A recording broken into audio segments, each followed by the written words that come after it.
Gun Smith పదం ఏంటి? Gold Smith ఉంటారు కదా, అలా సిమిలర్ గా గన్ స్మిత్. క్లైమాక్స్ వచ్చేటప్పటికి there almost like thousands of people fights ఉంటాయి. క్లైమాక్స్ కి నేను పెట్టిన పేరు ఏంటి? మాస్ సంభవం. అమ్మకి ఇన్స్టాగ్రామ్ ఆ విజువల్ చూస్తే లైక్ అది నిజంగా ఒక ఫ్యాక్టరీలో గన్స్ తయారు చేసినట్టు ఉంటుంది. ఒక్కొక్క గన్ ఎట్లాగా పిలవాలి అని. సో ఐడియా చిన్నగా గోల్డిష్ కలర్ ఉన్న ఆ టైప్ ఆఫ్ గన్. ఇప్పుడు అంతా వచ్చిన కానీ కొడుతూ ఉంటాం. కృష్ణ గారు అంటే కొద్దిగా సిల్వర్ స్క్రీన్ జేమ్స్ బాండ్ అని ఈ టైప్ ఆఫ్ సినిమా చేశారు కాబట్టి ఒక్కొక్క సినిమాలు కూడా సినిమా బ్యాక్డ్రాప్ వచ్చి it's very new. I would say this is the USP of the film also. Never before on big screen ఇలాంటి ఒక బ్యాక్డ్రాప్ వచ్చింది. సో ఇక్కడ ప్రొటాగనిస్ట్ వచ్చి మెయిన్ హీరో వచ్చేప్పటికి weapons manufacture. This is something from scratch. The hero makes a gun. ఆ gun ఒక gun కాదు, రకరకాల గన్లు ఉంటాయి. సన్నగా, లావుగా, పొట్టిగా, పొడుగ్గా. పల్లెటూరులో తయారు చేస్తే గన్లు ఎలా తయారవుతాయి? గన్ స్మిత్ పదం ఏంటి? గోల్డ్ స్మిత్ ఉంటారు కదా, అలా సిమిలర్ గా గన్ స్మిత్. సో అక్కడ వాళ్ళు గోల్డ్ తో డీల్ చేస్తారు, ఇక్కడ హీరో గారు గన్స్ తో డీల్ చేస్తారు. గన్ మేకింగ్ సినిమాలు ఇంక్లూడ్ చేస్తున్నప్పుడు డెఫినెట్గా రీసెర్చ్ అవసరం. ఎందుకంటే ఇది సొఫిస్టికేటెడ్ మళ్ళీ ఫ్యాక్టరీస్ ఉండవు, అన్ని తీసుకొచ్చి రెడీగా అసెంబ్ల్ చేయడానికి. ఈచ్ ప్రాపర్టీ మనం రెడీ చేసుకోవాల్సిందే. దట్ మీకు మన ప్రాపర్ ఫిజిక్స్ కరెక్ట్గా వర్కౌట్ అవ్వాలి.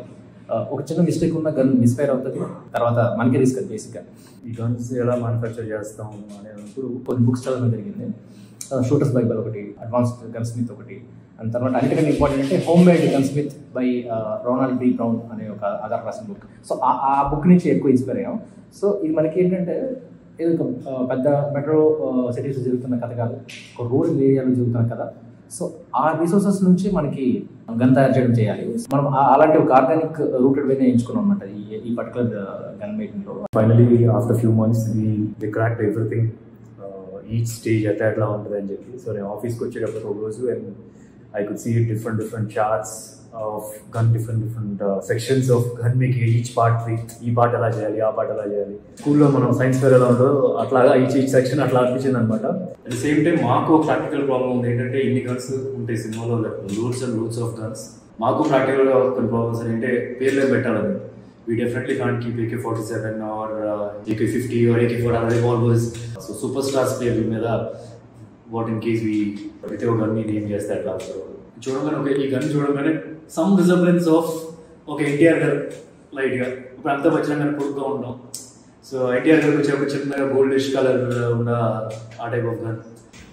చిరంజీవి గారు ఏమో కొలం సమయంలో కొద్దిగా ఆ టైప్ ఆఫ్ అంటే చూస్తున్నప్పుడు కొద్దిగా గుర్తు చేయడం. ఎలా కృష్ణ గారు చూస్తే కౌబాయ్ సినిమా చేస్తున్నారు. సో కొద్దిగా లాంగ్ ఉంటుంది, సగం లాంగ్ ఒక సిల్వరిష్గా ఉంటుంది. సో అట్లా కొద్దిగా గుర్తు వచ్చేటట్టుగా కూడా వేరు పెట్టడం జరిగింది. ఈ గన్స్ అన్ని తీసుకెళ్ళి మేము ఆ పర్టికులర్ లొకేషన్లో పెట్టిన తర్వాత ఆ విజువల్ చూస్తే లైక్ అది నిజంగా ఒక ఫ్యాక్టరీలో గన్స్ తయారు చేసినట్టు ఉంటుంది. లిటరల్గా నేనే కాదు, టీం అందరూ లవ్లో పడ్డారు ఆ ఒక్క దీంతో. ఎక్స్ట్రాడినరీ అనిపించింది ఆ situation. So we had fun. ఈ ప్రాసెస్లో నాకు అనిపించింది ఏంటంటే ఇది ఈ సినిమా గురించి అని కాదు, లైఫ్కే బిగ్గెస్ట్ లెసన్ ఏంటంటే మనకు అన్నీ చాలా టఫ్గా అనిపిస్తుంది, కానీ చేస్తున్నప్పుడు అది ఈజీ అయిపోతుంది. అంటే జస్ట్ లైక్ మేకింగ్ గన్ అసలు అది ఇమాజిన్ కూడా చేయలేదు స్టార్టింగ్లో. సో ప్రాసెస్లోకి దిగిన తర్వాత it's easy. Action is high voltage action. దీనిలో రెండు ఛాలెంజెస్ అనిపించింది. వన్, హౌ డు వి అంటే because the hero should make the gun from scratch. ఒకటి చేసిన తర్వాత ఆబ్వియస్లీ ఇలా చెప్తున్నట్టు ఒకరితో 1-on-1 ఫైట్ కాదు. And as the character is growing fight number of fight 20 మందితో ఫైట్ ఉంటుంది, నెక్స్ట్ 50 పీపుల్తో ఫైట్ ఉంటుంది, నెక్స్ట్ 500 పీపుల్తో ఫైట్ ఉంటుంది. క్లైమాక్స్ వచ్చేటప్పటికి there is almost like thousands of పీపుల్తో ఫైట్స్ ఉంటాయి. That is what I felt will be a challenge. ఆ climax especially how we are going to shoot. చిన్న మినియేచర్స్ తీసుకొచ్చి సెటప్ ఇక్కడ ఇసుక వేసి సో ఇలా గ్రౌండ్ ఫీల్ తీసుకురావడం కోసం చిన్న బొమ్మలు తీసుకొచ్చి వీటితో యాక్షన్ కొరియోగ్రఫీ చేయించి it was fun. And okay ఇది చూస్తే డిస్కస్ చేస్తున్నప్పుడు వినేవాళ్ళు భయపడేవాళ్ళు, ఇంత పెద్దది ఎలా అచీవ్ చేస్తారు లేదు అని. బట్ యాక్చువల్లీ ఇప్పుడు స్టోరీ బోర్డ్ ఇలా పిక్చర్ ఇచ్చినట్టే I don't think everybody can follow. And also we can not portray like the way video portray చేసినట్టుగా we can't do. 3D design చేద్దాం అనుకున్నా, దట్స్ బికమ్ వెరీ ఎక్స్పెన్సివ్. నాకు గుర్తు మా ఇంట్లో మా అబ్బాయి పిల్లలు చూసినప్పుడు మినియేచర్స్ తీసుకొని వచ్చాం.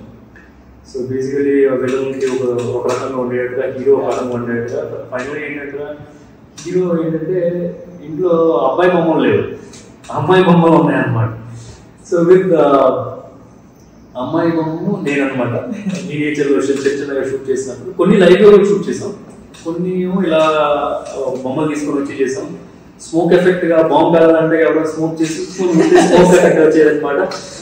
It's almost like entire climax sequence you be for 15 minutes and to hold the audience for 15 minutes and to shoot with thousands of people, thousands of artists. People అంటే షూటింగ్ టీమ్ పెద్దగా ఉన్నా సరే number of people in that fight will be 1,500 in the fight, 1000 గూమ్స్ అన్నమాట. We wanted to be real people ఉండాల్సిందే. Even some of the blast వీడియోని ఏదో సిడీలో create చేసి real గా క్రియేట్ చేసాం, లేయర్ షాట్ లాగా తీసుకొని చేసాం. ఇందాక అంటున్నట్టుగా అంత పెద్ద గ్రౌండ్ ఎందుకు రాదు, మిజైల్ పెట్టుకొని పక్కన ఉన్నట్టు ఇక్కడ పెట్టి మిజైల్ పడడం వేస్ట్ కదా. It should be like war zone. అంటే అట్లీస్ట్ ఒక ఇక్కడ నుంచి చూసారంటే అట్లీస్ట్ 1/2 kilometer అయినా సరే ఉండాలి distance between the fight happening.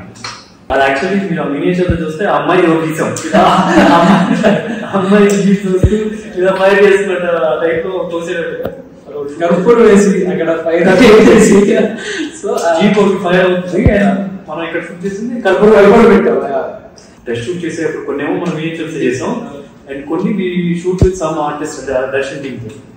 So basically ఇప్పుడు అమ్మాయి ప్లేస్ లో అమ్మాయి అనమాట. బిగ్గెస్ట్ ప్రాబ్లం చెప్పిన అంటే ఇంత సెట్ చేసి ఇంత పెద్ద కష్టపడిన తర్వాత అందరూ వచ్చి ఇన్స్టాగ్రామ్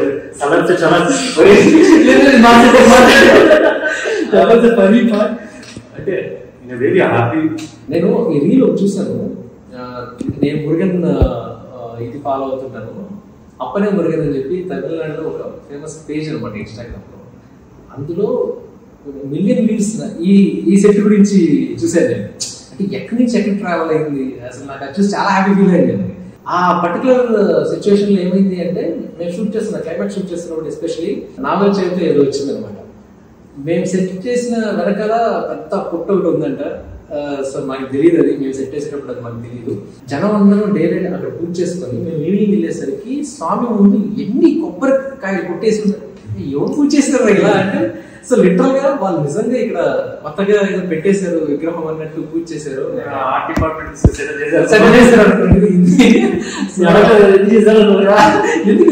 ఎలా చేశారు అంటే బేసిక్ గా అడిగిందే కొంచెం రేట్ వస్తుంది, ఏదో ఇన్ని కొబ్బరి చెప్పులు ఉన్నాయి ఏంటి అని. సో జనాలకి అంత ఒరిజినల్ గా స్టాచ్యూ అనిపించడం, ఆ సెట్ అలా అనిపించింది, నిజంగా చాలా హ్యాపీగా అనిపించింది. క్లైమాక్స్ కి నేను పెట్టిన పేరు ఏంటంటే మాస్ సంభవం. సో క్లైమాక్స్ అని రాసి మాస్ సంభవం అనిపిస్తే లైక్ వార్ ఫిల్మ్ లా ఉంటుంది అది. అలా ఇమాజినేషన్ ఉంది కాబట్టి I just put one word, mass సంభవం.